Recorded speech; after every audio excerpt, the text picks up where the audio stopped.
Hi, friends. This is your friendly, familiar face, Sanjay Sehgal. Today, we're going to talk about 24th September, the day one of the best Indian startups did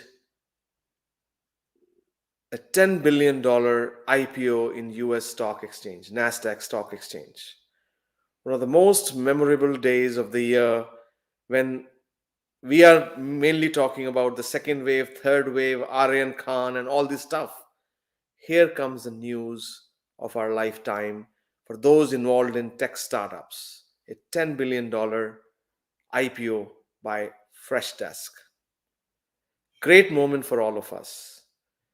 This morning when I got up, I was my mind was going through this song from long time ago. I'll just like to share that with all of you.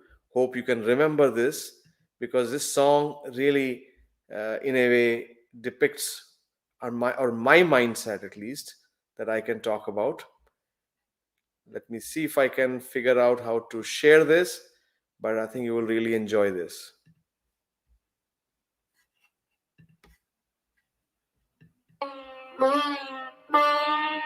जहाँ डाल डाल पर सोने की चिड़िया करती है बसेरा, वो भारत देश है मेरा, वो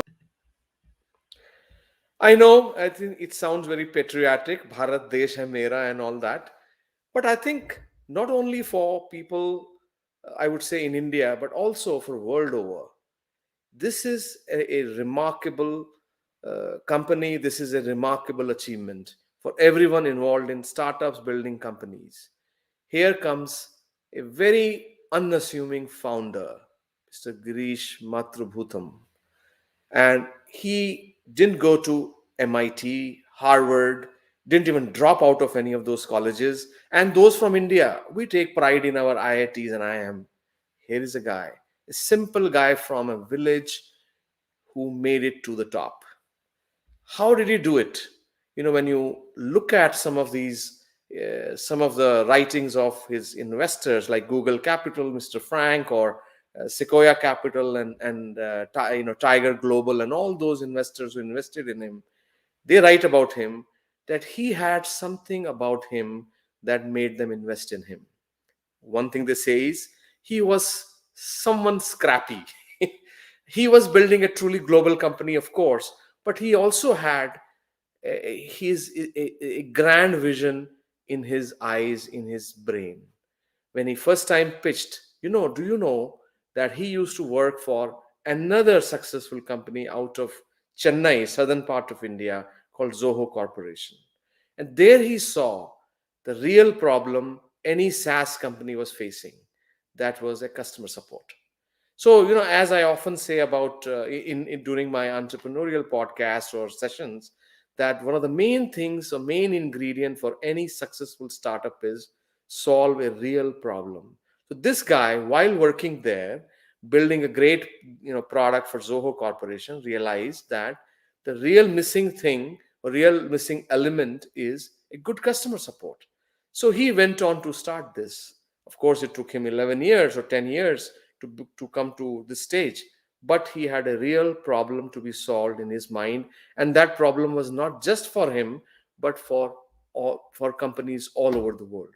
So one of the important things is a truly global company. He's not just selling Indian products built in India to Indian companies. No, he's selling to companies in 120 countries. He has currently 50,000 customers in 120 countries.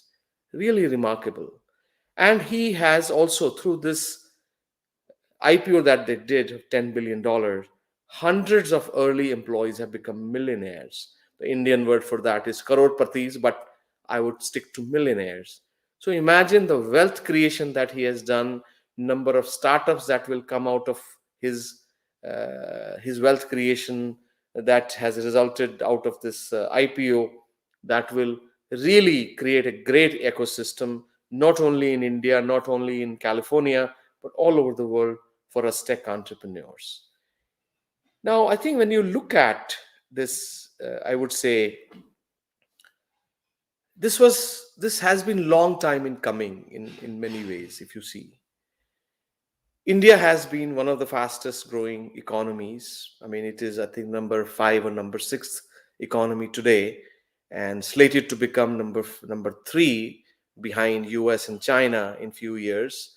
But in terms of growth rate, it is even growing faster than China.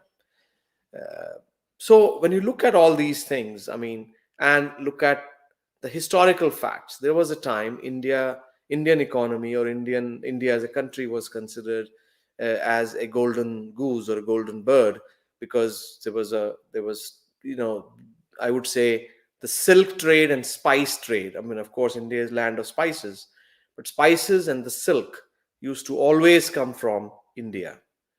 And now, if you see, last several years, ever since Mr. Tom Friedman wrote about the flat world, I mean, of course, he just captured a phenomena that was already happening, that software companies in India were providing services to slew of companies in US and in Europe. And you see, look at all those trends that were happening in the last several years. India being the software services company, India being the support services company. All that was leading to India now becoming the SaaS capital of the world. And we had several SaaS companies that came out, but first few ones were providing services to Indian clients. Now, as this company, Freshdesk, saw an opportunity of creating a truly global, appealing to or solving a problem that was there not just for Indian companies, but also for companies in New York, companies in California, companies in Amsterdam, Paris, and so on and so forth. So they created all this out of a small office in Chennai, in southern part of India. And that, of course, now I think, as we see, as one of the largest IPOs. Now, of course, growth in India that was happening has contributed to this, but at the same time, a real need in the world of such services, and then realizing and creating a solution for it. Now, what does all this mean to the ecosystem or the companies in India? I personally feel that there have been a lot of startups in India. Some of them are really, really good, and there are in these startups are going to tap into the $1 trillion which are waiting to be unlocked. All these guys, so you will see a slew of startups coming out of this generation of entrepreneurs, and which will make their mark in global scene very soon. So now, what does it all mean to us as audience? Of course, if you are investing in public markets, this is your chance to leverage this and ride the wave. These are not some hype cycles. These are all backed by real numbers. Did you know that when Freshdesk, without raising any money, first launched their product, they had 200 customers in the first 3 months without the help of any venture funding? That's what really attracted so many investors like Sequoia, Tiger Global, Excel, and Google Capital to run after them. In fact, like Zoho, I mean, many of you perhaps may have heard the story of Zoho, that many companies quoted them, quoted the founder there, many investors quoted, and he didn't want to take money or didn't want to be sold. This company, Freshdesk, decided to raise money from external investors to really make their mark in the global scene. I think it's a wonderful decision. And for us, audience or investors, a wonderful opportunity to ride this wave, and many more to come. And other thing I can suggest for us is, those of us who are in the angel investment market, we should encourage other ethical startups. Those who are entrepreneurs, take risk and start companies. This is the wonderful time, and I have covered this in many other videos. The best time to start a company is when nobody else is starting. When the market is down, your spirit should be up. You should take risk. And meaning, for those who are working, I would encourage all of you to take risk and join good ethical startups. Evaluate startup opportunities which are out there. I am sure if you look at all the startups which are there, you can find good ones from bad ones. Now, how do you do that? First thing, look at their business model, look at their product and the business model. The product should be solving a real world problem. That's the first sign. I mean, I always say start with the problem, then comes the product. If you think you are able to understand the problem and think the problem is large enough for many people to solve, or for many people to use the product to solve, then you know this company is sitting on a gold mine. Second thing is the business model. Many startups fail because they are not able to articulate their business model, or they don't have a very simple business model to spread the product, to distribute the product to millions. So business model is very, very important. If you're able to understand the product solving good problems, business model easy to understand. When I did some of my early startups, we used to have this yardstick. Can a telemarketer sell my product? Can he get a person on the phone and explain the product in one or two simple sentences, and explain the business model on how we're going to sell the product and get his money in one sentence? If a telemarketer can do it, then the product is good, it'll sell well. you know like if your neighborhood halwai can sell your sweets or sell your samosas, then you have good samosas, right? It goes like that. You don't need a big conglomerate of haldiram to supply it world over. And if you have ideas, I think this is the time to start pitching more and more. This is the time to really believe in yourself, because all these millionaires created out of this Freshdesk IPOs, they will not only do their own startups, but many people who were early investors in that company will now have dry powder to spend. They will look at newer ideas, newer companies. Every time, like they say, every time a lion roars, many get fed. Do you remember that saying? If not, I'll explain it to you. Lion roars when he got a good catch, and from that catch, of course, he eats only 20% of it, but rest of the meat goes to feed many other people.